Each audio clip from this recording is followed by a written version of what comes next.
हे दोस्तों, तपती गर्मी 45 डिग्री टेम्परेचर से भी ज़्यादा में क्या फूल सरवाइव नहीं कर पाएंगे? बिल्कुल सरवाइव करेंगे। मैंने भी बालकनी गार्डन में और टेरेस गार्डन में इसे लगाया है। तो अभी हम इस प्यारे से फूल की कटिंग, प्रोपगेशन और रिपोर्टिंग भी देखेंगे। हे दोस्तों, इतना सुंदर सा जो फूल खिला है और इतनी तेज़ धूप और गर्मी सेंटीग्रेड में भी ये खिले रहते हैं और तेज़ धूप और गर्मी का भी इन पर कोई असर नहीं होता है। इनफैक्ट आप देखिए, हमारे गार्डन में ढेर सारे ऐसे कलर वेराइटी है इसकी। तो ये पोर्चुलाका है, मॉस रोज़ भी कहा जाता है, अलग अलग जगहों पे अलग अलग नाम होते हैं। गुल दोपहरी भी होता है। और ये देखिए हैंगिंग पॉट में ये कितना सुंदर लग रहा है। तो इसके बारे में आज जानेंगे। और मैं जैसा कि नर्सरी से लेकर आई थी, मैंने इसको कैसे लगाया है, इसको किस तरीके से केयर करेंगे, क्योंकि ये सदाबहार प्लांट है, ये सब हम आज जानने वाले हैं। तो स्टे ट्यून विथ मी। तो दोस्तों, शुरुआती गर्मी के सीज़न में मैं ये लेकर आई हूँ 10 o'clock और बड़े ही अच्छे अच्छे कलर वहाँ पर मिल रहे थे। सिर्फ 20 रुपए में मुझे ये मिला है और अच्छा लगता है ये फूल मुझे, क्योंकि इसमें बहुत कम केयर चाहिए और कटिंग से भी आप मल्टीप्लाई कर सकते हैं। एक से बढ़कर एक कलर मिल जाती है और हैंगिंग पॉट में कम स्पेस में भी ये ढेर सारे फूल खिलाते हैं। पूरे गर्मी इसमें फूल खिलते रहते हैं। तो चलिए अभी इसको रिपोर्टिंग करते हैं। इसके लिए मैंने हैंगिंग पॉट ही लिया है। 3 हैंगिंग प्लांटर है मेरे पास और इसकी जो सॉइल मिक्स हम तैयार करेंगे उसमें नॉर्मल गार्डन सॉइल है। थोड़ा सा इसको हमें लाइट सॉइल बनाना है, क्योंकि हैंगिंग भी है और साथ में ये थोड़ा सॉकुलेंट की वैरायटी से आता है। तो इसकी जो मिट्टी होती है लाइट पोरस होनी चाहिए। तो इसमें हमने गार्डन सॉइल रखा है, सैंड रखा है, कोकोपीट रखा है और नीम की पाउडर रखी है ताकि फंगस ना लगे और मिट्टी में स्मेल ना आए। इसके अलावा वर्मी कंपोस्ट भी रखना है दोस्तों। तो इस तरीके से ये कुछ मिश्रण है जो हर मिट्टी बनाने के लिए ज़रूरी होता है। पॉटिंग मिक्स अगर सही होता है तो प्लांट भी सही ग्रो करता है, अच्छे से ग्रो होता है। और ये जो पौधा है इतना कम डिमांडिंग है कि किसी भी तरह की मिट्टी में लगाइए, अच्छा ग्रो करता है और बहुत तेज़ी से फैलता है।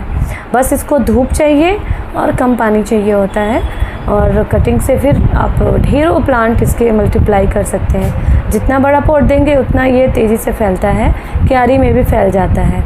हाँ, कई बार ये ओवर वाटरिंग से और कम धूप में रखने की वजह से ख़राब हो जाता है, सड़ जाता है। तो देखिए इस तरीके से हमने हैंगिंग पॉट में इसे लगा दिया है एक एक करके। और पिछली बार भी जो मैंने 10 o'clock लगाया था अभी तक बचा हुआ है और इसी में मैं दूसरा भी पॉट का ये लगा देती हूँ। दूसरा जो 10 o'clock लेकर आई हूँ ये भी लगा दूँगी।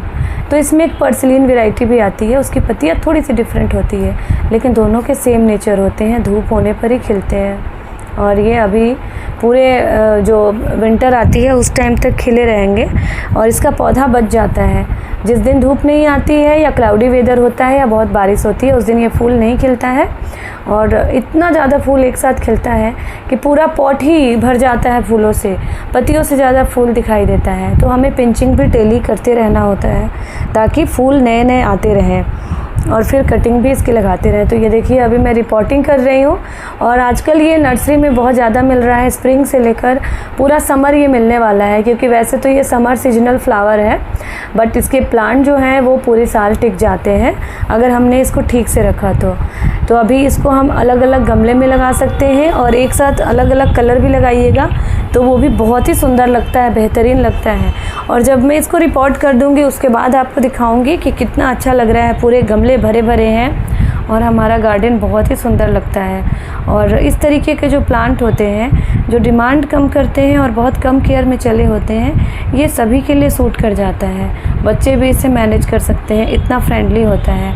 हाँ, इसमें रेगुलर वाटरिंग ज़रूर दीजिएगा, क्योंकि वाटर की भी डिमांड ये करते हैं। ऐसा नहीं है कि सकुलेंट की वैरायटी है या अगर इनको धूप ही चाहिए, पानी भी इनको लगातार देते रहना है, नहीं तो ये जो है सूखने भी लगते हैं। तो देखिए ये अलग अलग कलर लेकर आई थी मैं और ये पिछले साल का मेरा प्लांट बचा हुआ है जिसमें बहुत ही सुंदर कलर आता है। तो अभी सब ये खिलेगा, क्योंकि अभी शुरुआती जो समर है उस टाइम मैंने ये लगाया था। तो दोस्तों अभी रिपोर्टिंग मैंने कर दिया है और इसको मैंने पॉट में रख दिया है। लोकेशन ऐसा है जहाँ पे बहुत अच्छी धूप मिलती है इनको। तो ये सन लविंग प्लांट होते हैं, तो तेज़ धूप में ही लगाइएगा, क्योंकि धूप आएगी तभी ये खिलेंगे, नहीं तो ये मुरझा जाते हैं और प्लांट भी सड़ जाता है। देखिए अब ये आफ्टर फ्यू डेज़ आप रिजल्ट देखिए कितना अच्छा ये खिल रहा है। सेम वही प्लांट है लेकिन पॉट भर चुका है लगभग 15-20 दिनों में और इतना सुंदर लग रहा है। ढेर सारे फूल खिल रहे हैं इसमें। और इस तरीके से मैंने आपको रिपोर्टिंग के बाद फ्लावर खिले हुए और रिजल्ट भी दिखाए हुए हैं। तो ये पौधा मुझे बहुत पसंद है क्योंकि इसमें बहुत ज़्यादा केयर नहीं चाहिए, धूप चाहिए इनको, और हैंगिंग पॉट में कम स्पेस में आप इसे हैंग कर सकते हैं। बालकनी के लिए बहुत सूटेबल है, बहुत ही सुंदर लगता है जब ये हैंग होता है। और कुछ पॉट में मैंने यहाँ पे देखिए ग्रो बैग में छत पे भी लगा दिया है। तो एक तरह से ये मल्चिंग का भी काम करते हैं।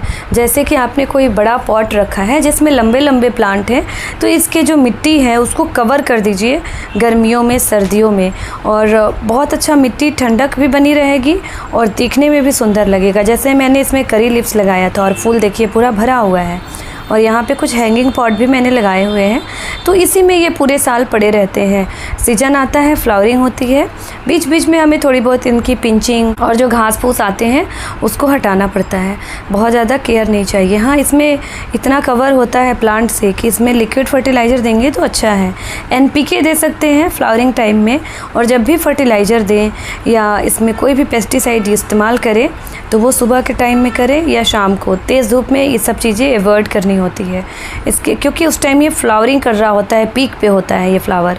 देखिए मैं कुछ छत पर से कटिंग लेकर आई हूँ जिसे मैं लगाने वाली हूँ बालकनी में, और बहुत छोटा पॉट है, ज़्यादा बड़ा पॉट भी नहीं है। अच्छे अच्छे डिज़ाइनर पॉट में आप इसे लगा सकते हैं, देखने में बहुत ही सुंदर लगेगा, और फ्लावरिंग भी बहुत जल्दी करने लगता है, तेज़ी से फैलता है। तो ये देखिए कुछ कटिंग मैंने मिक्स कलर वाली लगा दी है, और उसके बाद इसको धूप में ही रखूँगी मैं। तो ये बालकनी में मैं लगा रही हूँ, और अच्छी बात यह है कि कम कम जगह में भी ये बहुत अच्छे से खिलते हैं, फैलते हैं। बहुत ज़्यादा बड़ा पॉट भी इनको नहीं चाहिए होता है। तो अभी गर्मियों का सीज़न है, कहीं भी लगा दीजिए, ये देखने में अच्छे लगेंगे, ब्लूमिंग होती रहेगी। और रेगुलर वाटरिंग ज़रूर कीजिएगा क्योंकि धूप में होते हैं तो हर दिन मिट्टी सूख जाती है। दोस्तों, अगर हम इनको धूप में नहीं रखते हैं तो ये प्लांट जो होते हैं इनके स्टेम्स लेगी हो जाते हैं, हरी हरी पत्तियाँ दिखाई देती है लेकिन फूल नहीं खिलते। तो अभी मैं इसको प्रून कर दे रही हूँ, अलग अलग जगह से ट्रिम करके उसको तो धूप में रखूँगी ही, और ये जो मैंने ट्रिम किया है इसकी कटिंग लगा दूँगी। तो ये छोटी सी कटिंग भी, 1 इंच की कटिंग भी वेस्ट नहीं होती है। हर जगह आप इसकी कटिंग को आसानी से लगा सकते हैं, और मैं यही करती हूँ। जो अभी लंबे लंबे प्लांट है, लंबे लंबे प्लांट के पॉट में बॉटम में इसको लगा सकते हैं, तो ये बहुत अच्छे से फैल जाएंगे और मिट्टी को जो है गर्म नहीं होने देंगे, हरियाली भी बनी रहेगी और फूल भी खिलेंगे तो सुंदर दिखेगा। तो ये बहुत अच्छा एक आइडिया है, आप ज़रूर ट्राई कीजिएगा। तो इस तरीके से मैंने इनकी कटिंग लगा दी है। तो दोस्तों, ये थी आज की वीडियो जिसमें आपने इसकी केयर, इसका नेचर और साथ में इसकी कटिंग भी सीखा। तो ज़रूर ले आइए जब भी गार्डन में आपको नए नए फूल देखने का मन हो, बालकनी गार्डन में हैंग करना हो। और देखिए कितना शानदार लग रहा है हमारा बालकनी गार्डन, और फूल तो खिल रहे हैं एक से बढ़कर एक। सफ़ेद रंग भी होता है इसमें जो और सुंदर लगता है। तो इस तरीके से ये आज की वीडियो थी जिसमें हमने 10 o'clock, पोर्चुलाका, गुल दोपहरी, बहुत सारी बातें इनकी जानी, इनका केयर देखा, प्रोपगेशन देखा। उम्मीद करती हूँ वीडियो पसंद आई होगी। अच्छी लगी हो तो लाइक ज़रूर कीजिएगा, और नई नई गार्डनिंग वीडियोस के लिए चैनल को भी सब्सक्राइब कीजिए। दोस्तों, क्या आपने अभी तक इस सुंदर से फूल को लगाया है या नहीं, और आपके पास कौन सी कलर है ज़रूर बताइएगा, और इसी तरह की वीडियोस के लिए सब्सक्राइब भी कीजिए। Stay happy, keep gardening and take care.